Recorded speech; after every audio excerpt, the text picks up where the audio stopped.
goes ba-bump, ba-bump. I sway halfway, the day's hump, get over. I be Lord of the Rings, I manifest. Represent from the den, I don't wear no vest. I got a heart in my chest that goes ba-bump, ba-bump. I sway halfway, the day's hump, get over. One out the ring, so now you got two. One more act, so default I'm crew. I thought you knew Princess from the get. Remember when I was plenty, you got shit, but now you're Big Willie. At least in the eyes of a silly lost soul, you're burning bridges. There ain't no fridges, colder than the boulder when hell freezes over. So look over shoulders when peace taking over. And I play Red Rover, but you won't come over when there's plants for the ants. So I got a new dance, so I prance around town with my head down, just thinking and thinking and thinking. I think I be Lord of the Rings, I manifest. Represent from the den, I don't wear no vest. I got a heart in my chest that goes ba-bump, ba-bump. I sway halfway, the day's hump, get over. Lord of the Rings, I manifest. Represent from the den, I don't wear no vest. I got a heart in my chest that goes ba-bump, ba-bump. I sway halfway, the day's over, get yours. I stand alone, peace kid for the new swing, bring it here. What's mine is taking no fear. Steer clear, bro, ham, ignore the haze, quicksand sinking. The brink of humanity within perimeter 3. Be within, she connected at birth. All hail Mother Earth. Embrace tide,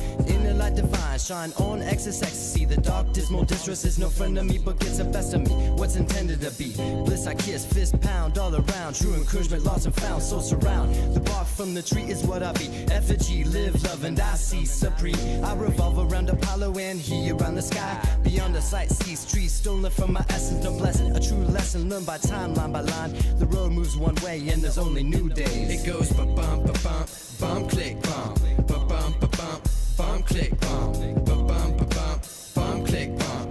Ba-bump, ba-bump, bump, click, bump. I be Lord of the Rings, I manifest. Represent from the den, I don't wear no vest. I got a heart in my chest that goes ba-bump, ba-bump. I sway halfway, the day's hump, get over. I be Lord of the Rings, I manifest. Represent from the den, I don't wear no vest. I got a heart in my chest that goes ba-bump, ba-bump. I sway halfway, the day's hump, it's back to the archives. And if I had 9 lives, I'd spend 1 having fun and 2 with my crew, 3 being me emphatically, 4 in the door on the plea, 5 on that job talk, to 6 I'd have to walk, spitting bricks on the flick line chalk, 7 I'd spend in heaven with my baby.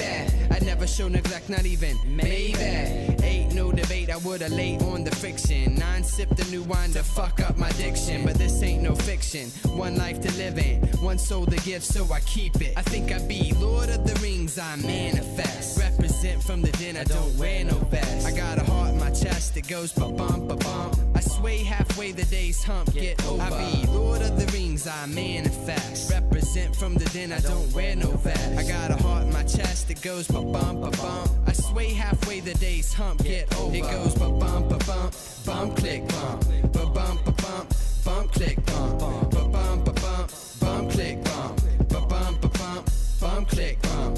Ba-bump, ba-bump, bump, click, bump. Ba-bump, ba-bump, bump, click, bump. Ba-bump, ba-bump, bump, click, bump.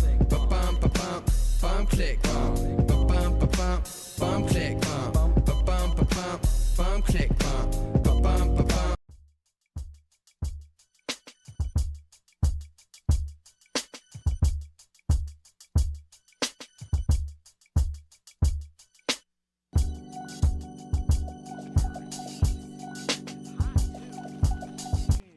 Little to the right. I asked her to. In light of the woman who called the 5-year-old. You good sir, can you tell me how much you're paying in rent in New York City? I'm paying like $3,600 a month here. Wow, would you mind giving me a tour?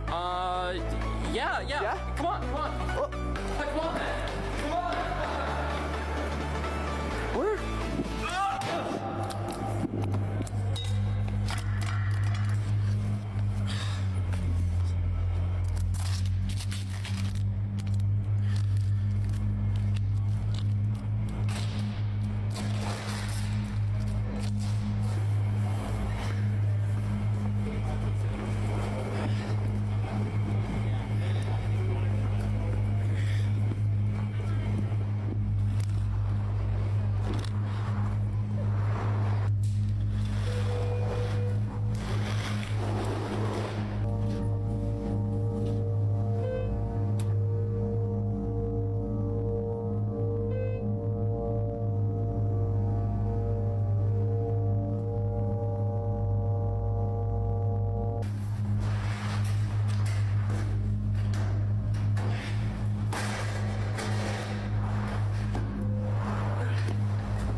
How's it going? Oh, I'm good, thanks. How about yourself? Just heading home. I'm doing well. I can't complain. That's good to hear. Yep. So what brings you out here? I've seen a lot of tourists this week. Oh, it's this convention thing they do each year. Oh, really? What kind of convention? I see. He wasn't intending on just having brief, cordial small talk, was he? Is he actually trying to genuinely converse? I have to end this quick. It's just like nerd culture, pop culture stuff. I really came out here to meet up with friends mostly. There. I gave him the most vague answer I can possibly think of. Any further questions go far beyond the realm of small chit-chat, and it will confirm my suspicions. Oh, okay, yeah. Those things are always better with friends. Are any of your friends from out here, or is everyone split? Damn it. I knew it. I'll stop this here. Oh no, we're all apart. That's not even true, but that's all you'll get. Nothing more, nothing less. All of your questions have been answered, stranger. Now, let us sit in sweet silence. Gotcha. Yeah, it's a good place to meet out here. It's over. What else you guys end up doing outside of the convention? No. Now if I answer that truthfully, I'll divulge even more information. That'll lead to more questions. I didn't think I'd have to use this technique, but I must. Oh, nothing else really. Just hung out, ate food. Okay. It's a chill weekend. Nice. Completely wrong. This weekend was fun as but that's none of your concern. This conversation is over. I win. I'm curious. What city are you from? I want to know if I got it right in my head. I'm sorry? Because if I know what... That's quite enough, actually. What? I'm done answering your questions. What I have here is a detonator to explosives that I set around this entire city. One more question and I push the button. Not just you and me, but the entire city will be turned to ash! It's your call. Another question or peace and quiet? I'd sooner die than let you enjoy your solitude peacefully. So answer me this. Which airline do you prefer to fly the most? You never gonna stop. No, I wasn't. Yes. Delta. I'll be happy flying Delta. I've never flown Delta. How is it? Stop. No. No. I'm running the newest Mac OS on my 8-year-old Dell laptop, and for the most part everything works fine. But there's one thing I think I need to fix now. This Mac is supervised and managed by District of Columbia Public Schools. It can erase the data on my computer. Apparently this means the serial number on this computer now doesn't work, because that number is being managed by DC Public Schools. So let's change it. First, let's boot into Windows on here because I'm dual booting. Now we need to use this script to get a new one, which we check and then put in the config. Let's see if it works if we reboot. But for some reason that still didn't fix it. But I found this video that I think will let me delete it. Apparently this command deletes the profile. Now it's either gone or I just messed up a bunch of random files. Yeah, that did not fix it. I mean, surely DC Public Schools doesn't care, right? TeamViewer. Hold on, let me grab an Ethernet adapter. Only the finest internet for our guests. Oh boy, this is about to get very strange. Oh, they're connected. They're now going through my files. I am putting a lot of trust into this stranger from Twitter right now. But on the other hand, this is like fully automatic Bringus hackery. You know, maybe in the future for these videos, I should just sit here and commentate on whatever a local hacker is doing. They're probably smarter, more efficient, won't accidentally format their installation media. This is an absolute win. Okay, they got screen copy running. Oh, this is really cool. This is like double remoting right now. Oh, this is so weird. It's happening over here. Oh, they got into something. This is straight up over my head at this point. It appears they are trying to decompile the APK. I'm happy to see that it wasn't just me that was confused about this. Oh, no Java. I don't play Minecraft. Oh, so they found the secret code in the settings app, but for some reason, it just doesn't work. From what I can gather from the websites we're visiting and the files we're downloading, it appears that we're going to try to flash the system image of their Magneo device onto mine. I imagine that's easier than trying to figure out why mine is so bunk. Plug and unplug. Plug and unplug USB. I can do that. I was essential. We're now taking a backup. Wow, that's gonna take a while. I am now having my Windows Defender turned off. Oh boy, am I sure I didn't connect to someone in Kolkata? And that's it for the backup. That only took like 20 minutes. We have done something to this? I'm not really sure, but it's stuck on this screen. I have communicated that we are not currently booting. This is crazy. I'm using the camera to show him this. We are transcending borders today. Transcending time zones. Also, we can do some gaming on a Magneo. This is ridiculous. Press and hold the power button. I'm capable of that.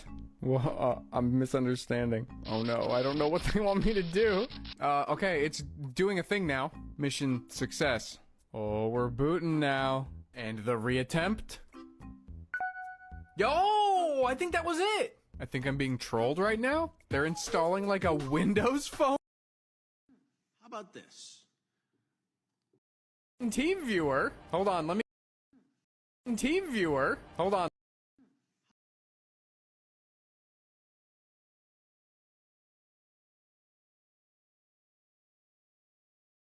Launcher? Okay, maybe there's an actual reason. Maybe it just works better with circular displays. Although considering everything is squares, I don't think that's true. Never mind, we are pivoting to Nova Launcher. Looks like we have been told finish. Hero is being as kind as to clean up. It looked like toward the end there, they were trying to get another launcher onto this thing, but we're struggling a little bit, so I'll see what I can do about that. Unfortunately, this process did not look very easy to replicate. Just kidding, I became a legend and wrote a guide, link in description. And that's it. We can now install APKs, so I'm gonna do what I do best, and do just that. But more than just these. Hold on, I need to do more.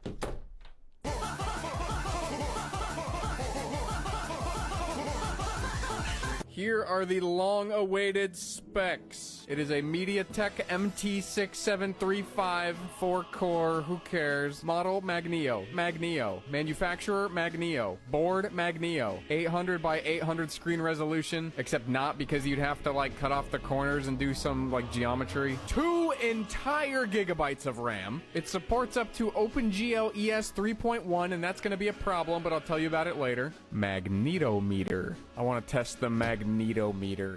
Whoa, whoa, whoa, whoa. Oh, it's going crazy! 2671.4 micro T. I think that's the maximum. Alright, thank you CPU-Z for educating us. There will be a test tomorrow. But here's our gaming selection today. So this might get a bit interesting because there might be buttons off the screen of this thing that we have to hit. Like, right now? Yep. That's crazy. It's already over. It is once again screen copy time. We'll just open up that. Yeah, the play button was down here. There was no hope of hitting that. And the reason that I chose this game, as you can see, tilt to steer, this is gonna be awful. And I wasn't sure which axis was gonna be like the turning axis, because it could be this, or it could be like this. Okay, yeah, it's like this. Unfortunately, we don't have a brake button, so this is quite literally all gas, no brakes. You know, it's not terrible. It runs pretty good. I think I can barely hit the next map button. Hell yeah. This could be much worse. There could be no accelerometer. I don't think this is that bad. You know what would be cool, actually, is to just make, like, another handle for this. Team viewer. Hold on, let me grab an Ethernet adapter. Only the finest. And just hold it like a motorbike, brother. Okay, you know what? Maybe there's something to that. Surprisingly enjoyable. I thought this would be an interesting one. Tractor Driving Simulator 3D? No, that's not what the APK said this was called. Yeah, Indian Tractor Simulator Pro. That's what I was expecting. Did I just download the wrong thing? Hold on, we're installing Indian Tractor Simulator Pro. I don't know how I ended up with, what was this? Tractor Driving Simulator 3D, which is not the same thing as the name of the app, which is off-road tractor driving. Dude, these tractor apps, they need to get on the same page. Anyway, Indian Track... Oh, this is gonna be good. Is that fucking CJ from Grand Theft Auto San Andreas? He's left his life of crime behind to be an Indian farmer, a pro-Indian farmer. I'm gonna drive the Preet. I'm being doxxed by an ad that has my location on a Google map. That is a bruh moment, and I also can't close it. I love round displays. Oh, here we go. Oh no. Wait, that's not CJ. Who the fuck is this? The gas button is just barely off the screen. I think we can still... Hell yeah. This is an incredible camera view. So what is it exactly that I'm supposed to be tracting at this time? The tractor is getting very quiet. You almost can't hear it. But why? I have a feeling that all of the sounds in this game are being played from the same point in the world. So if I go closer to spawn, I think it'll get louder. Yes, that is exactly what is happening. I can, like, echolocate back to spawn. Because it's getting quieter now, so I have to go this way. Are there more things on the screen that I can do? There appears to be a mini-map that does not work. What the? Okay, Legend Never Die. That's my favorite Indian Tractor Simulator character. I started mission mode, but I don't know what the mission is. I was not briefed. Oh, there's a cinematic mode.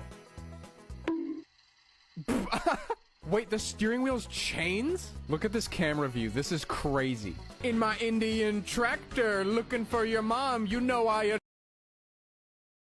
Crab King, Cajun Boil and Bar. Okay, well that was a fun trip to South Asia. Minecraft. I think we have all the controls, which is nice. Oh, it's heating up now. Oh, the screen is almost uncomfortable to touch. Hold on, let me exit screen copy, see if that makes it perform any better. Yeah, it's gonna be a no. This reminds me of Minecraft on the Rabbit R1. Oh, and I also did try to get the Rabbit R1, like, UI to run on this thing, but this is way too damn old. That would have been kind of funny, though.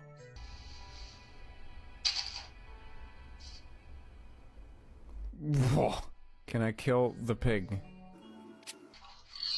You bet I can. Circle is still on the screen for some reason. This is a Minecraft moment. Thank you, Minecraft. Half-Life. Oh, ho, ho. I really hope we can actually play the game, unlike the PBS Kids Playtime pad that would just immediately crash right about here.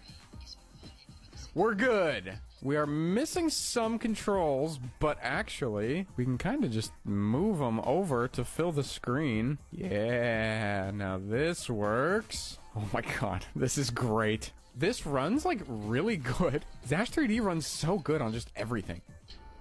Shut up. What? They can just tell you shut up? Can I get a Impulse 101? How about you shut up? Forever. Do you think you can kill G-Man right here?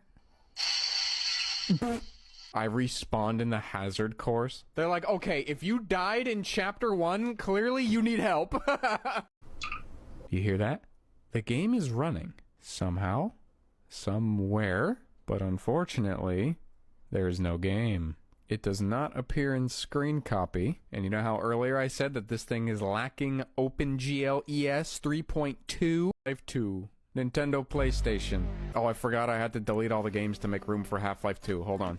And there is also this incredible bug where you go to choose a directory that the ROMs are in. This happens on several apps. There's no internal storage for the file picker, and I've got the ROMs in the downloads folder, but no items. And just hold it like a motorbike, brother? Okay. Crab King, Cajun Boil and Bar. And then if you go to like an external file picker, like Solid Explorer, it doesn't launch the app correctly. This is not like a file picker interface. This is just Solid Explorer. See, look, download, ROMs, PS1. They're pretty damn easy to emulate. 50% speed. Damn near perfect. I know that Drastic is also just, if not a 28-pin cable. How about this? Raise your hand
Hello ladies and gentlemen, it's Mike here at Game From Scratch, and today we are looking at global illumination. Specifically, how do you handle global illumination in the Godot game engine? And the answer to that is GI probes. And I kind of covered this a little bit in Godot. 3D scenes, how to set up the oil of what we're going to cover. That it's generating the lighting on this surface right here. That is direct light. Now, the reality is, though, that's just not the way the world works. So we've got this light here in our scene. We can see it right there. We're inside of a box. So there you see the scene. And over here, complete darkness. Over here, complete darkness. That is not the way reality works at all. The truth of the matter is light bounces off surfaces, and the way that it bounces off of those surfaces kind of determines the coloration and the shadow on the receiving surface. And that is where global illumination comes in. Global illumination can be thought of as secondary light sources, things like bouncing, but it's also part of emissive light, that we will get to in just a second. So here again, you can see a simple scene. I've set up a mesh. I flipped the normals on it so that it's inside out. And then I set up another mesh inside so we can actually see some shadows going on. And then I created this light. But then I also created a GI lighting. Now you need to set up a volume for each illuminations, but other areas on your map where you don't need it, you only set up your GI probes where you need them. You can create multiple GI probes, really realistic to the world. GI probe on, and then boom, see, you're getting secondary lighting. And not only that, but the surface material, the actual material the light bounces off of, is helping to determine. In this video, we are going to look at the GI probe. Lighting in video games. To do this because I'm assuming you already add child and elect is normal. Now we're going to introduce new lighting by right-clicking on the main node again, click on OmniLight and click. So now orange cube and click on the scene icon to enter its scene. In it, I'm going to click on its mesh instance node, and in the inspector under the geometry tab, I'm going to tick the box next to Use in Baked Light. Then I'm going to click on Mesh at the top of the editor and select Unwrap UV2 for light map. Then I'll repeat the same process for all the other objects in my scene. Once that's done, return to your main scene and right-click on the main node to add another child. Type Baked Light Map in the search bar, click on Baked Light Map and click Create. This will create a blue box around your scene where all of the light mapping calculations will take place. I'm going to make it a bit smaller, but make sure that everything that needs to be lit in your scene, including the lights, are completely encapsulated in this blue box. Once you've done that, click on the Baked Light Map node, and at the top of the editor, click on Bake Light Maps. This may take a while. Once it's done, we can hide the Baked Light Map from view, and now you can see that the shadows on the orange box are much more realistic. And that's pretty much it. In the inspector, under the Bake tab, there are a few settings you can tweak to adjust the look of your light map. They all do pretty much what they say they do, and I encourage you to experiment and see how they work. I'm just going to turn up the energy a bit to make it brighter, and click on Bake Light Maps again to update the light map. Now your game has nice looking lighting, and it'll run just fine even on low-end potato computers. One thing you should know is that baked light mapping is only for game objects that are not going to move. If we move this orange box after baking the light map, you'll see that it looks really ugly because the light map information on it hasn't changed, leaving these dark patches on the cube. For game objects that do move, you're going to have to stick with real-time lighting. Anyways, that's it for this video. Thanks for watching. Like, subscribe, etc. Thank you. Have a nice day.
Hi there, I'm Alan Thorne, and while I perform to create, you can't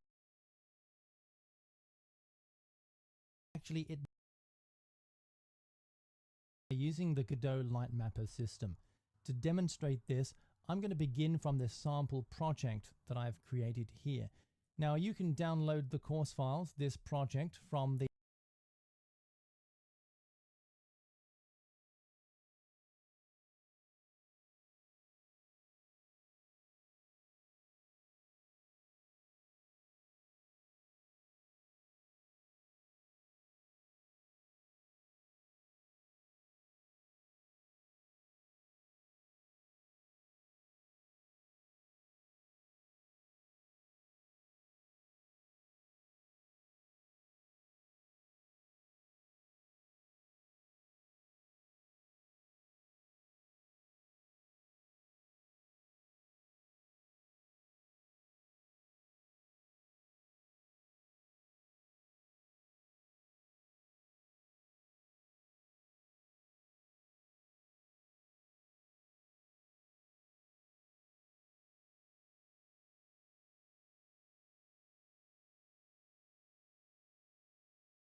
So here's what happened.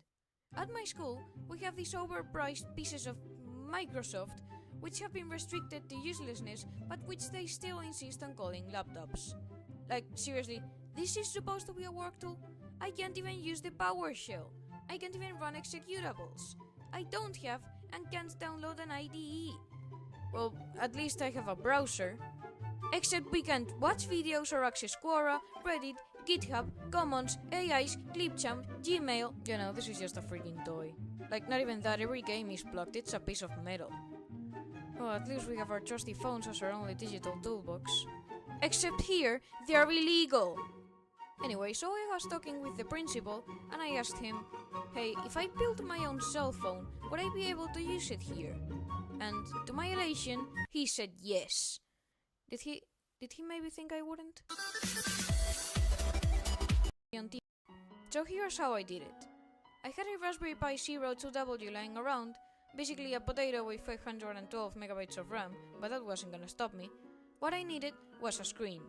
I took apart an old cell phone for fun and extracted the screen, but it turns out big companies' phones aren't really open source, so there was no way I'd be able to get it working myself, never mind on a different operating system. I did come across this adapter shield, which might have worked, but just buying a cheap screen would end up costing just as much. So I got this 4-inch capacitive touchscreen, which uses the ST7796's driver for display and the FT6336U's driver for touch. But of course, any portable device needs a battery. Luckily, I had bought the Pi Power hat with the intention of using it for my robot, but ended up making my own battery system instead, so it came in real handy. Once the screen arrived, I made a wiring plan for everything. I'd have to solder the wires, as the Pi has no headers, although that might have been a good thing because they would have taken up a lot of space. In fact, to make my setup as compact as possible, I removed pieces of the Pi Power which stuck out, but I wasn't going to use. The thing is, I suck at soldering, so after having the entire set of headers go completely loose twice, I decided to order flux for the first time. Now, it might have been a bit of a placebo effect, but it finally stuck. Aren't those some beautiful joints? Now, with the screen wired, I could start coding. So I flashed the Raspberry Pi OS onto an SD card, and here's where the actual nightmare started. You see, to use any piece of hardware on Linux, you need two things: a device driver, which is part of the kernel, and an overlay, which describes how that driver should interact with the device. Now, luckily, there was already a driver compatible with the ST7796S called Panel MIPI DBI and an overlay for it called MIPI DBI SPI. So I only had to add that specifying the GPIO pins I'd chosen, and it worked right away. No, the problem was the touch, because it turns out there was no driver and no overlay for the FT6336U, despite the fact that it said Raspberry Pi compatible in the product description. Not only that, but when I tried to detect the driver through the I2C interface, just a method of communication, nothing showed up. Thinking it might be because I hadn't actually activated the thing with the overlay or whatnot, I started scouring the internet, trying overlays from the driver from other operating systems, adaptations from overlays for similar drivers, making my own overlay, but nothing worked. Along the way, I found out the EDT FT5X06 driver from the Raspberry Pi could be compatible with the FT6336U, which is nice, but the fact is it wasn't working. Not only that, but my screen kept fluctuating and going blank. After a lot of multimetering, I realized two things. First, I had fried one of the two pins used for I2C, SDA, and second, my ground joint was loose. You see, in the screen's datasheet, it said it could work with 5 volts, so I just used that as power. However, the I2C pins used 3.3 volt logic, and yeah, that killed them. So I had to change the power pin, change the I2C pins, resolder the ground pin, and then modify the entire overlay as I was no longer using the default I2C pins and thus had to code my own interface. And after all that, my I2C interface was unstable. Turns out I still had a few loose joints, oh my god! So I finally logged in, used a new head, cleaned with ethyl alcohol because I don't have isopropyl bond, but who cares, flux, and bam! Now everything worked. I could finally touch my screen and quit soldering for the next 2 months. Now that all that was sorted out, I made the case. I roughly measured my arm and came up with a system to fasten the bracelet with Velcro, made the absolute most compact case possible with a hole for the charging port, one for the USB that sticks out, one for the cables to the battery, one for looking at the battery indicator LEDs from the Pi Power, and one for the Pi Power's on-off switch. I then imprinted my logo on it and started printing while I researched on the software I'd install. And once the case was finished, I put my hardware into it, closed it and sealed it, created a couple custom Velcro strips to fix it to my arm, and made this aesthetic case for my battery. I attached it to the side of the bracelet, and now it's officially more handsome than me. I then began with the fun part, the apps. So I knew this would be tricky, as I said, the Pi Zero 2W only has 512 megabytes of RAM. For the uninitiated, that's about as much as what's in the iPhone 4, the Nokia Lumia 520, or the original Apple Watch. So it's not really meant to be too much of a PC, but again, that wouldn't stop me. The first thing I needed was a browser. The default browser, Chromium, literally warned me not to open it, which, great. So I started looking at extremely lightweight browsers and landed on Epiphany, Chrome's default browser. After installing it, it did open, although that took a literal minute, and although I was able to search and load some pages, they quickly went unresponsive and crashed. To try and solve this, I used ZRAM, which is basically compressed RAM, which allows you to triplicate the amount of RAM you can use. I used the algorithm from the More RAM app from Pi Apps, basically the app store for Raspberry Pi, but Epiphany still ran extremely slow, so I needed a new plan. And after some more research, I found Puffin.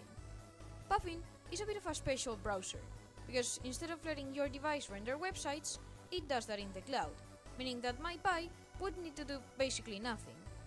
Although, PSA, if you use this, all the data you enter can technically be intercepted and stolen, so yeah, just be careful.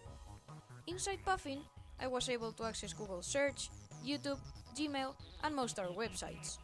However, some of them, like Discord, WhatsApp, or Spotify, were not compatible with the old user agent used by Puffin. So for Discord, what I did was try to use Legcord, a lightweight desktop client from Pi Apps. But that went even worse than Epiphany. So I used an app called Discross, which I added to my servers and which allowed me to access them and send messages to them from the Discross website, which supports old user agents. For Spotify, I just used YouTube Music. Now you might have noticed the Pi Zero has no speakers, but fortunately it has built-in Bluetooth, so I was able to connect it to my headphones, which gave me a lot more trouble than it should have. But apart from messaging, I wanted to be able to call. Given that I don't have a SIM card, I'd need to use a voice over IP service. Luckily, there's a lightweight VoIP app available on both Raspberry Pi and Android called Linphone. I set up some accounts for my parents and for me, each with their own address, added them to my Linphone contacts, and was actually able to make a voice call to their phone from my bracelet. Next up, games of course.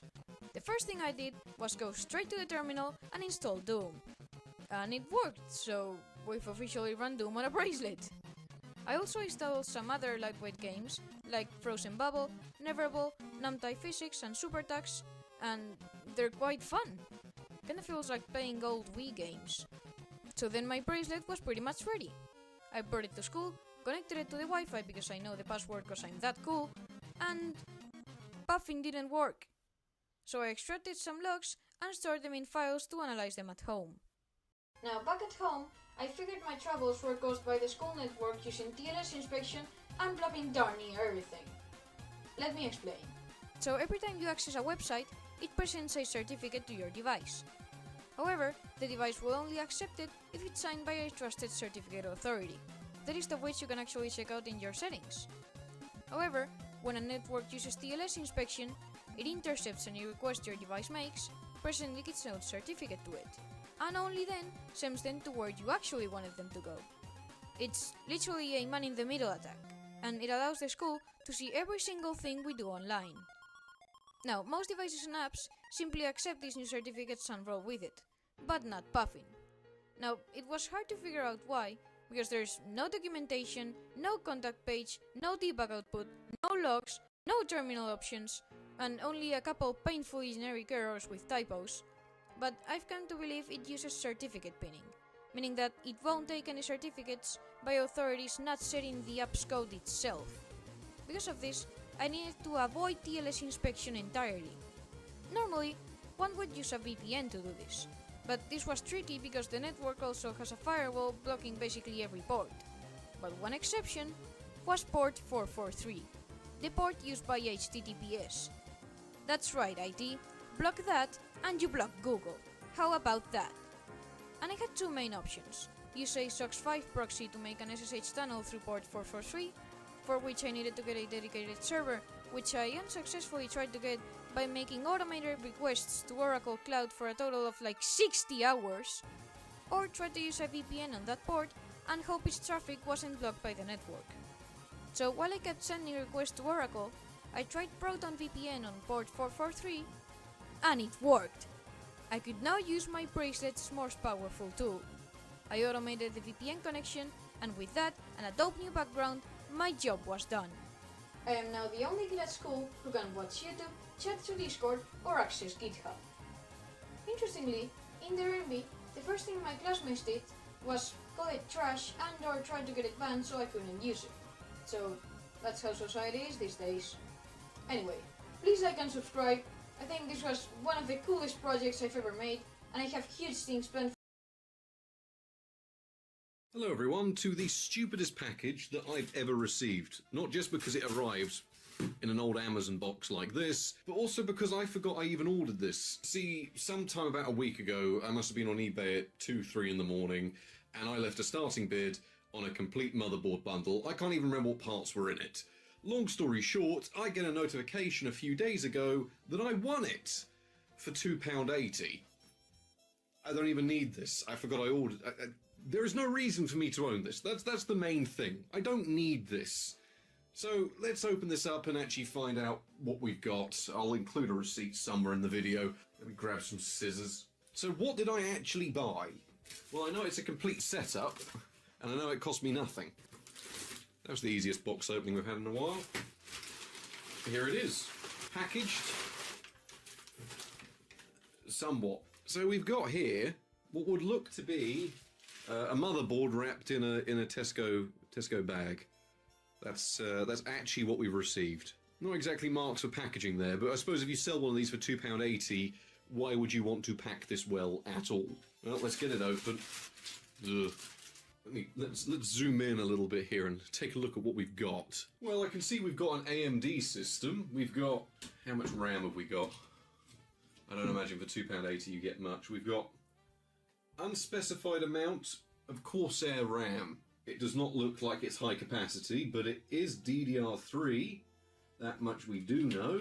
We have no cooler, but we do have a processor. What processor is this? An AMD A8 5600 series. An AMD A8 5600. It's not the K version though, so... is it the K version? I don't know, it was something. It is a processor of some sort. It does include a 7560D? Whatever the 7560D is. Are we able to see? Devastator Lite. It's not just Devastator, it's got Devastator Lite. For if you're on a bit of a diet and you don't want full Devastator, you could have Devastator Lite, which is apparently more worthless than real Devastator. Oh, sod it, we'll see if this turns on. I don't need this. I really don't need this. Why are we looking at FM2 so much on the channel? Because no one wants it. This is worth nothing. But hey, if you want to spend nothing, you can get one of these. I don't even have a cooler to put on here, so we're going to borrow one from another system. I've got to find a power supply. I've got to find a power supply and throw together a system of some sort. Look at that. It's got USB 3. There you go, there's a positive out of this video so far. Let's turn this on and find out what we've actually got and if it actually does work. Now, I found a power supply and plugged in a monitor. We've got this Antec one that can provide... how many watts? 460 watts. That's a good power supply. I think I paid like a couple of pounds for this a while ago and just never used it for something. We're seeing all the stuff that would go unused on budget builds today. Not exactly the fanciest, but it'll do. But we need a cooler. We need some way of keeping this cool. There we go, that's nicked out of another computer. So what have we got? We'll give this some thermal paste. There we go, lovingly applied there. This is from an Athlon 64 system. This is not the right cooler, but it doesn't really matter. Let's put it on. There we go, fits fine. There we go, that's on. It's good enough. That's a very stiff HDMI cable, but it has detected it. Right, where is the front panel? No, no, no, no, no, no, no, no, no, no. Oh, there we go. It was over here for some reason. Now we just hope it gives a signal of some sort. Do we get a signal? Yes, we've got a signal. Oh, wow. I remember this BIOS. It has been a long time. Okay, we've got the specs. We've got 8 gigs of RAM, which is not bad. 8 gigs of Corsair RAM, an A8 5600K with Radeon graphics for £2. What do we run on this? Windows something? Windows 11? Windows 10? I'm a bit I don't really know what to run on this because I have no idea. Let's just figure out an operating system to put on here. I'm going to have something we can whack on here real quick and then find out if it does anything. Right, so we know this all works, which is a positive, given that I wasn't even expecting this to turn on. I'd forgotten it was even arriving. But choosing an operating system, that's where these things get a little bit complicated, because we've got a few options. Windows XP, it'd be very good, but it's also a little bit overkill for XP and really does limit what we can test on it, because we want to see just how far you can actually game on £2.80's worth of equipment. Windows Vista is just XP but looks fancy, so we're in a similar situation. Windows 7 could be interesting because we can actually run Steam and modern applications, so I'm kind of inclined towards 7. But Windows 10, and probably by extension Windows 11, will work on this. So it depends. I think I'm going to try and run Windows 7 on this, purely because it's a bit easier and, you know, it's a bit more lightweight for the hardware, and it's kind of what this was designed for. And there are going to be some people saying, why not Linux? This is TerraScale. This is not a GCN-based chip. TerraScale doesn't do particularly well on Linux. It's got no Vulkan support or anything like that, and when the entire point of the video is seeing how far can you push £2.80's worth of equipment, Linux will be nice, but it sorely limits what you can do on it. Whereas Windows 7, which is era appropriate, yes, there's some drawbacks, but I think that's the option we're going to go for. So let's throw together a Windows 7 installation and see what it does when we connect it all up to this.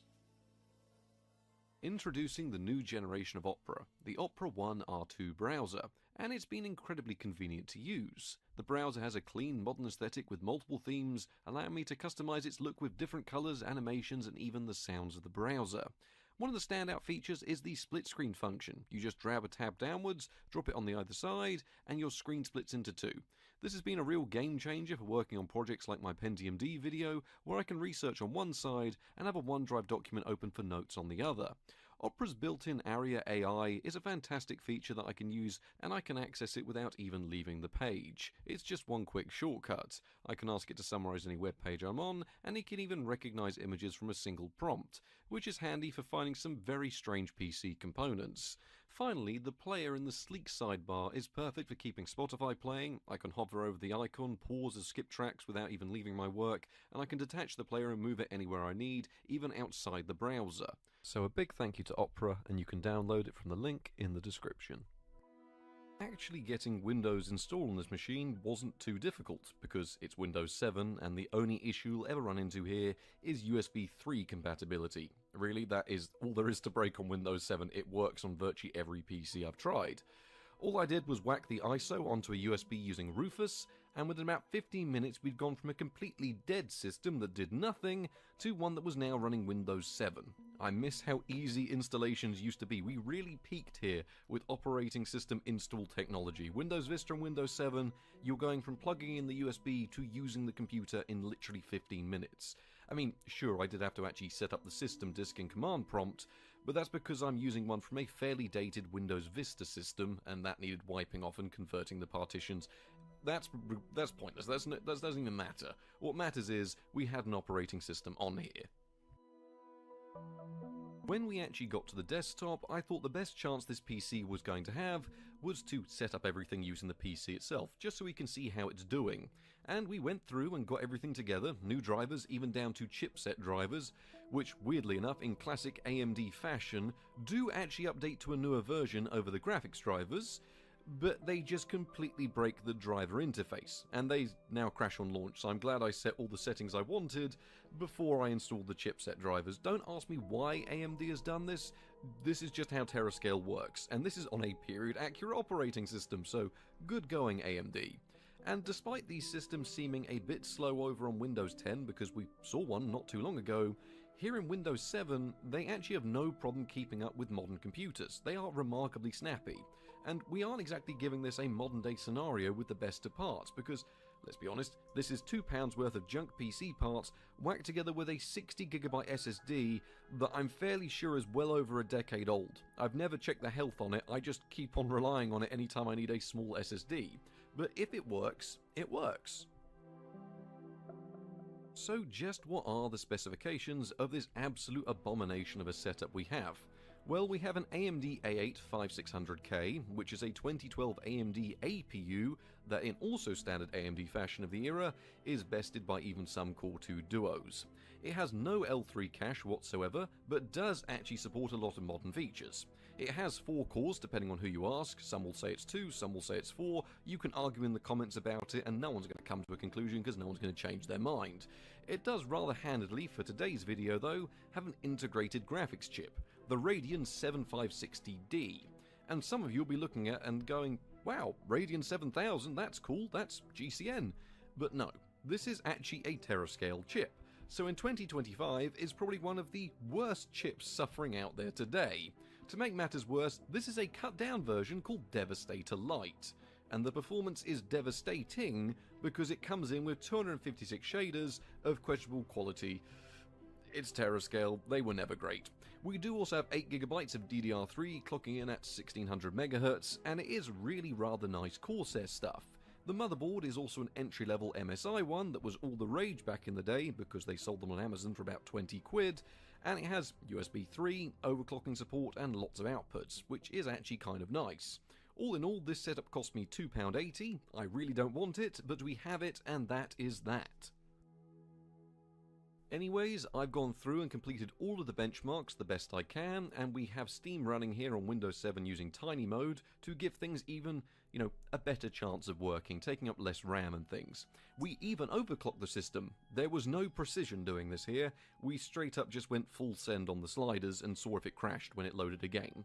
And nope, it was actually stable, and I hope you're ready for the definitive experience on what you can actually play on this setup, which is awful, because we've got everything from the classics to even slightly modern titles. Genuinely, this is some thorough testing. I think I was benchmarking for 6 or 7 hours to get everything straight.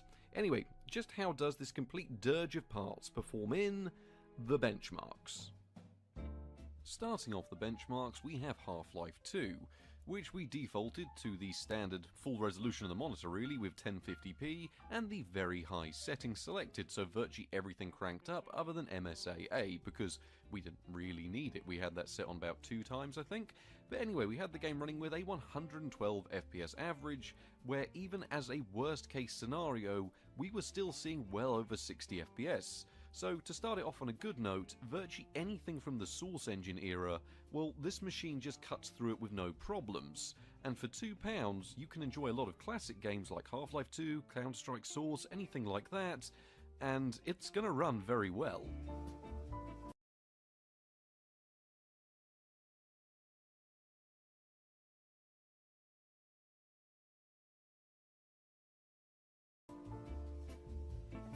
Despite having a similar age of release to that of Half-Life 2, Fable the Lost Chapters with its highest settings can actually prove quite demanding in places, especially when you factor in that FM2 never really had the best processors for something that really likes to hammer on a single core.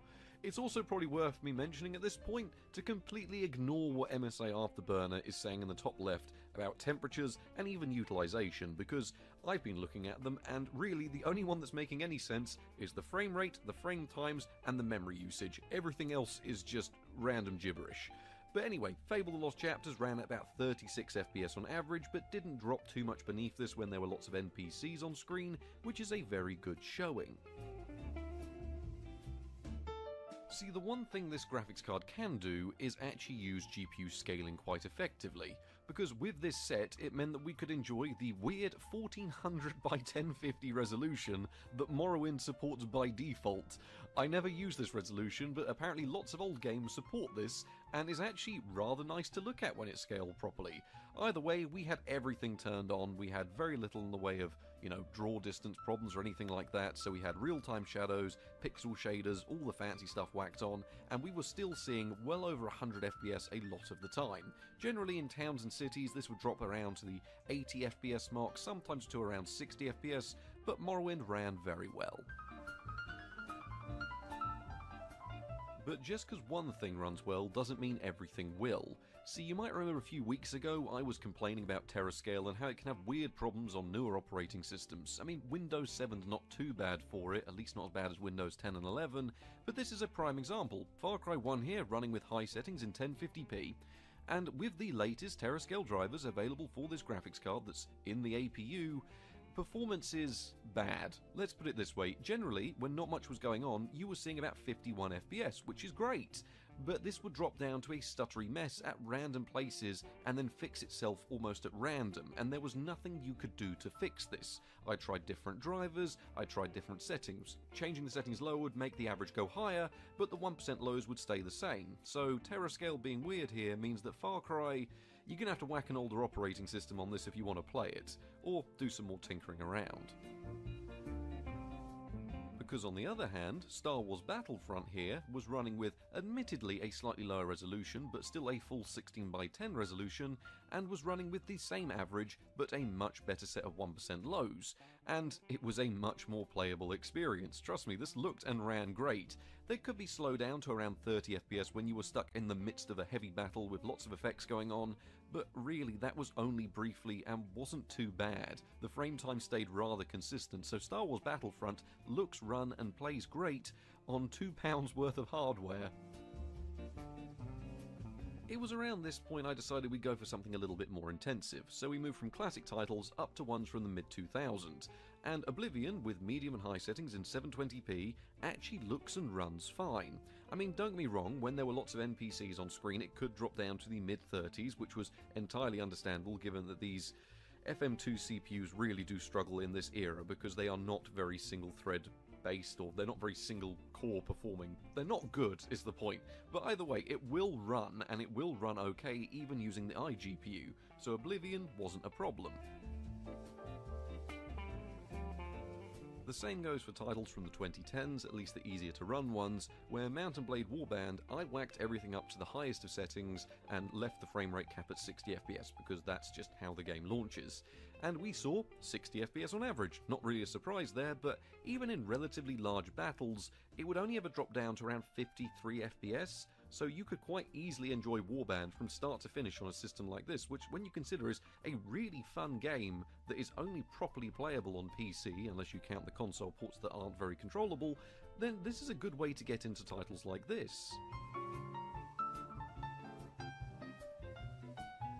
So why don't we push things even more with Skyrim? And it turns out that Skyrim, despite the launcher saying it wants to default to ultra settings, if you end up tweaking things around and go for a nice mixture of low and medium in 720p, you end up with an experience that's very similar to that of an Xbox 360, which is by no means a bad thing. You'd see around 36 FPS on average, with the occasional bit of frame drops when there were lots of effects going on, but generally towns, cities, combat, you could play through Skyrim from start to finish, and it didn't run actually much worse than Oblivion, which really shows how CPU bound you can be in certain instances, but here, not a problem, and it looks pretty good to boot.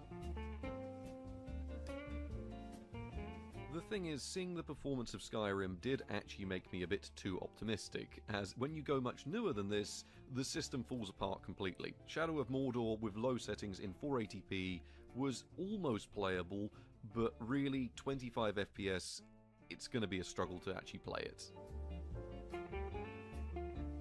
Reeling us back into reality though, those newer simpler titles will still run fine and still work okay on Windows 7.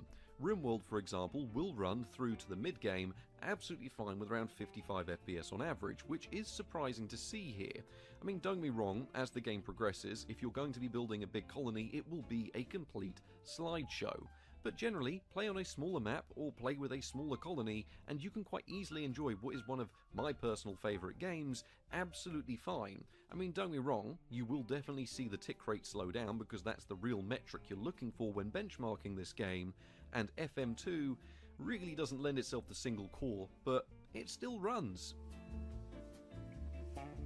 And you can't forget Halo Combat Evolved, which does actually have a few problems launching and running properly on Windows 10 and newer operating systems. So the fact we chose Windows 7 here makes it a prime example for a game like this, where we could completely max out the sliders and run it with very high settings in once again that weird but beautifully scaled 1400 by 1050 resolution, and we saw 98 FPS on average. Genuinely, it does look and run great here. There's no slowdown, there's no issues, it looks and runs great. I mean, don't be wrong, particle effects once again could bring things down a little bit. There's one area I always try and stress test here, just to see where it'll bring our FPS, and as a worst case scenario, we were talking around 40 to 50 FPS worst case, which is still pretty good going. And what may actually be one of the main uses of a system like this is the fact that you could give it away to someone that's just looking to do some basic gaming. And one of the most popular basic games out there is still Minecraft, and you can play the latest release. Usually when I'm testing Minecraft, we end up testing like 1.7.10 or Tekkit Classic or something like that. It's very rare we actually go in and test the latest release of Minecraft. And it runs absolutely fine. We are running with fast settings in full screen 1050p and saw 73 FPS on average.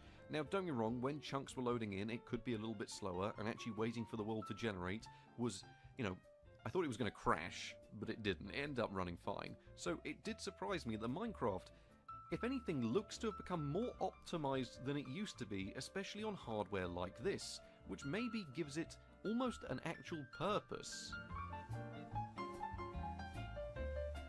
But finally, can it run Crysis? Well, it took me to fiddle around with the settings a lot because we wanted to keep some eye candy on there, so I was messing about to see what was the lowest resolution but also the highest resolution that we could go to and actually still keep medium settings. And it turns out 1024 by 600.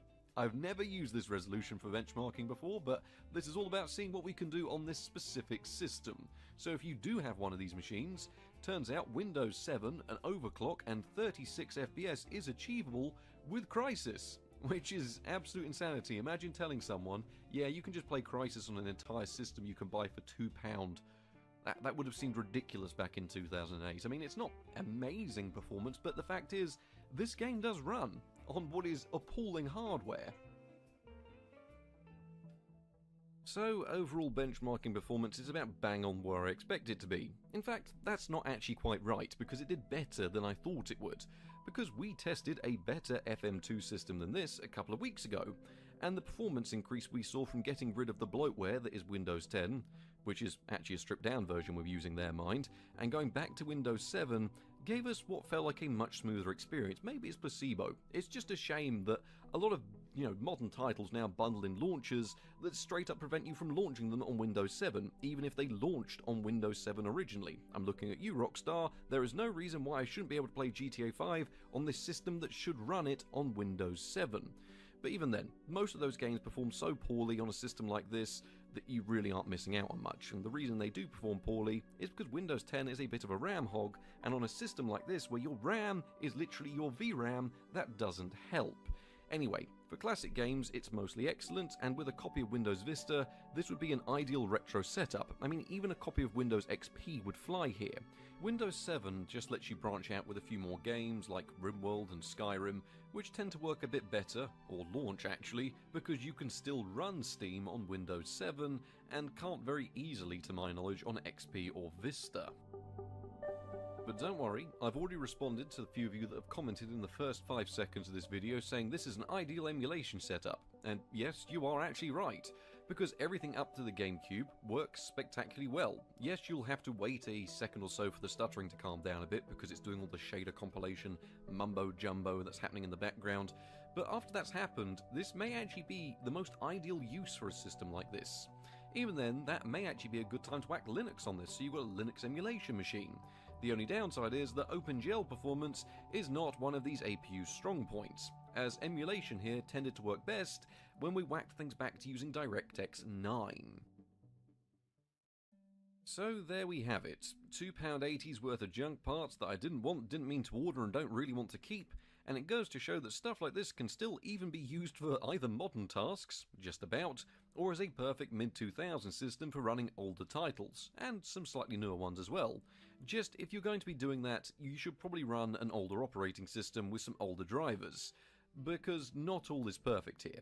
See, thanks to the magic of editing, everything seemed fairly good. But some of you keen-eyed viewers may have noticed that the power supply I'm using changed mid-video. And why? Well, the system decided at one point that it would randomly crash out mysteriously for no reason. I couldn't figure it out. Enabling all of the odd MSI Windows options actually fixed this, but all signs pointed to the power supply being a problem or the overclock being a problem. But nope, for some reason, this MSI board just wanted me to run its command center, and that fixed all its problems. It didn't turn off anymore. I mean, we were using a 430 watt Antec power supply and changed over to a 400 watt FSP group power supply, which are both more than capable of running this type of hardware. I just couldn't figure out why it would fix itself with software and Windows. I don't know, but that just seemed to fix it for some reason, and so far the issue has not resurfaced. Anyway, I don't know what to do with this hardware right now. I'm looking at it, and I have no clue what to do with it. Maybe we'll whack Linux on it or something, but that really is an issue for another day. Thank you all very much for watching, and good night. For the last month or so, I've been running an experiment living as much as possible without American tech giants. That's what this fool says on an American streaming platform. Okay, I obviously didn't get to 100%, but I actually got surprisingly far. I got a German laptop with a mostly German operating system running software and internet services that are almost entirely European and or open source, and then I also got a Dutch phone with a mostly French operating system, which I managed to use pretty much completely without Google and Co. too. I can tell you right away that I won't be sticking with every one of these after my experiment, but I also ended up liking a lot of these solutions way more than I thought I would. Here's what I found.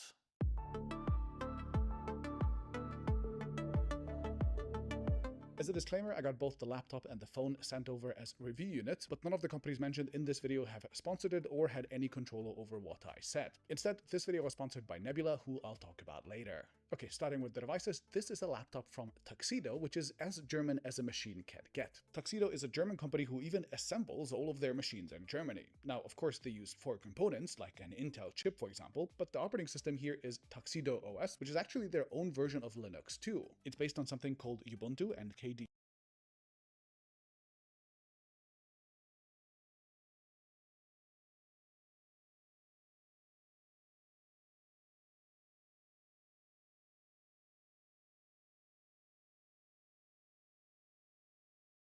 All right, we're doing this. PewDiePie installing Linux, and so should you. Oh, you little cat. Oh,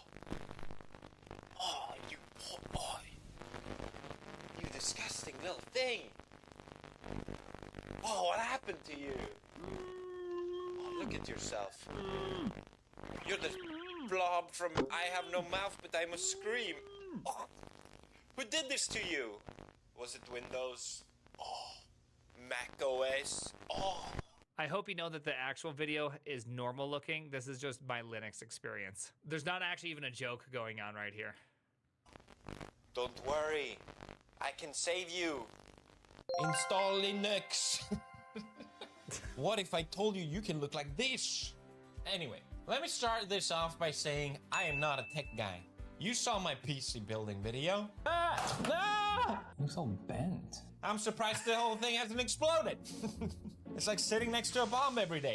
But what you did see was 0.5 seconds of the video where I installed Linux on the thing, and a lot of people just went, what? Some people seemed surprised and confused. Something possessed him to put Linux on it. Some people were excited. At the time, I didn't know the power that I had. I was like a baby with a rocket launcher. For years, I have been tortured by Windows. But now, alas, I am finally free. I escaped the Windows cave. I saw the sun.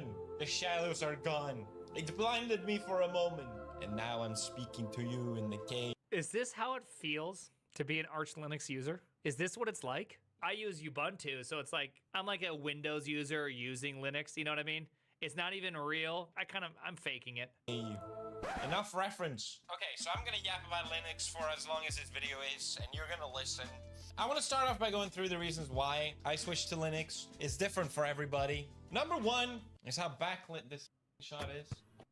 Number one, Windows talks to me like I'm a baby. Now, mentally, I might be, but that does not warrant. You want Candy Crush? You want Candy Crush on your computer? You want to use Bing? Yes. Are you sure you want to delete that file? Are you super duper sure you want to delete that? Him doing this pisses me off, but he's very, very right. Windows does this constantly. To do anything, it's just a constant clicking of menu after menu after menu after menu, and it's just so frustrating. I hate this scene, but I hate even more that I live this life with streaming. I stream from Windows. This is Windows. That's right, everybody. I use Windows for streaming. How can you tell? Yeah, I use Windows for streaming. Yeah, you heard that. F5. That's how it talks to me, and I don't like it. Linux, on the other hand, literally puts a gun in your hand and says, I just realized I feel like I could get along with this guy. You know, I feel like I similarly express a lot of things in whatever fashion this is called. I'm sure we could be friends. Anyways, let's let him finish why you should use Linux, and then I'm going to jump in and I'll tell you why I started using Linux, which is probably a different reason than why he did.